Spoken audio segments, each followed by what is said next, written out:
Միացյալ Նահանգների նախագահ Դոնալդ Թրամփը հայտարարել է, որ Իսրայելի եւ Լիբանանի ղեկավարները համաձայնել են հրադադար հաստատել։ Հիանալի զրույցներ ունեցան Լիբանանի պատվարժան նախագահ Ժոզեֆ Աունի եւ Իսրայելի վարչապետ Բիբի Նեթանյահուի հետ։ Երկու առաջնորդները համաձայնել են պաշտոնապես հայտարարել 10-օրյա հրադադար իրենց երկրների միջև խաղաղության հասնելու շահերից ելնելով, գրել է Թրամփը իր Truth Social ցանցում։ Թրամփը հիշեցրել է, որ Միացյալ Նահանգներում տեղի են ունեցել Իսրայելի եւ Լիբանանի ներկայացուցիչների միջև 34 տարվա ընթացքում առաջին պաշտոնական բանակցությունները։ Նա հայտարարել է, որ պետքարտուղար Մարկո Ռուբիոին, փոխնախագահ Ջեյ Դի Վենսին եւ շտաբների պետերի Միացյալ կոմիտեի նախագահ Դեն Ռեյսինին հանձնարարել է աշխատել Իսրայելի եւ Լիբանանի հետ երկարատև խաղաղության հասնելու համար։ Նա հավելել է, որ կհրավիրի Աունին եւ Նեթանյահուին Սպիտակ տուն։ Ավելի ուշ Սպիտակ տան ղեկավարն Իսրայելի եւ Լիբանանի միջև հրադադարը որակել է պատմական Լիբանանի համար, իսկ Հեզբոլլահին կոչ է արել իրեն լավ պահել։ Լիբանանում հրադադարն Իրանի պահանջներից մեկն էր Միացյալ Նահանգների հետ բանակցություններում։ Դրանք սկսվել էին Պակիստանի մայրաքաղաք Իսլամաբադում, սակայն առաջին հանդիպումն ավարտվել էր առանց արդյունքների։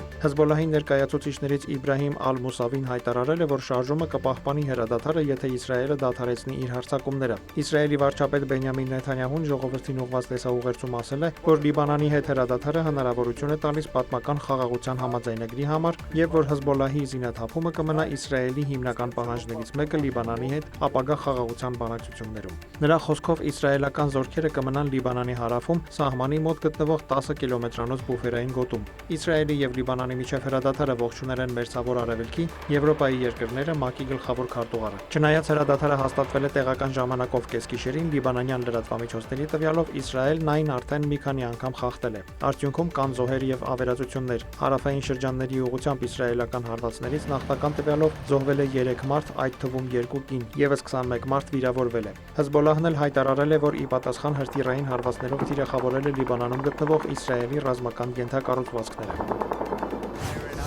Միացյալ Նահանգների եւ Իրանի բանակցությունների հաջորդ փուլը կարող է տեղի ունենալ առաջիկա հանգստյան օրերին։ Այդ մասին լրագրողների հետ զրույցում հայտնել է Միացյալ Նահանգների նախագահ Դոնալդ Թրամփը։ Նա նշել է, որ Վաշինգտոնը եւ Թեհրանը շատ մոտ են համաձայնության հասնելուն։ Սպիտակ տան ղեկավարը չի բացառել հրադադարի երկարաձգման հնարավորությունը, եթե իր կարծիքով Վաշինգտոնն ու Թեհրանը մոտ լինեն համաձայնագրի կնքմանը։ Միաժամանակ Թրամփը հայտարարել է, որ Իրանը համաձայնել է ԱՄՆ-ին փոխանցել հարստացված ուրանը, որը 2025 թվականի հունիսին իրանական միջուկային օբյեկտներին ամերիկյան հարվածներից հետո մնացել է գետնի տակ։ Նրանք համաձայնել են մեզ փոխանցել այդ միջուկային փոշին, որը խոր գետնի տակ է B-2 ռմբակոծիչներով մեր հարձակումներից հետո, ասել է Թրամփը։ Միջուկային փոշի ասելով Թրամփը նկատի ունի Իրանի հարստացված ուրանը։ Ըստ Ատոմային էներգիայի միջազգային գործակալության Իրանն ունի 440.9 կիլոգրամ մինչև 60% հարստացված ուրան, իսկ միջուկային զենքի ստեղծման համար հարկավոր է մինչև 90% հարստացված ուրան։ Իրանը բազմիցս հավաստիացրել է, որ չի ցանկանում միջուկային զենք ստեղծել եւ որ իր միջուկային ծրագիրը խաղաղ բնույթ ունի։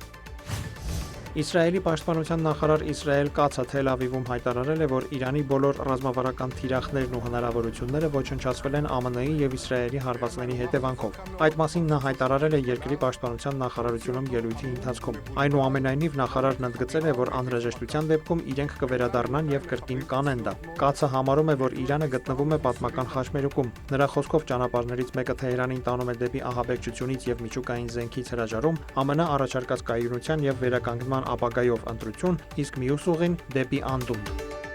Դավիթ Մուրադյան, լուրեր։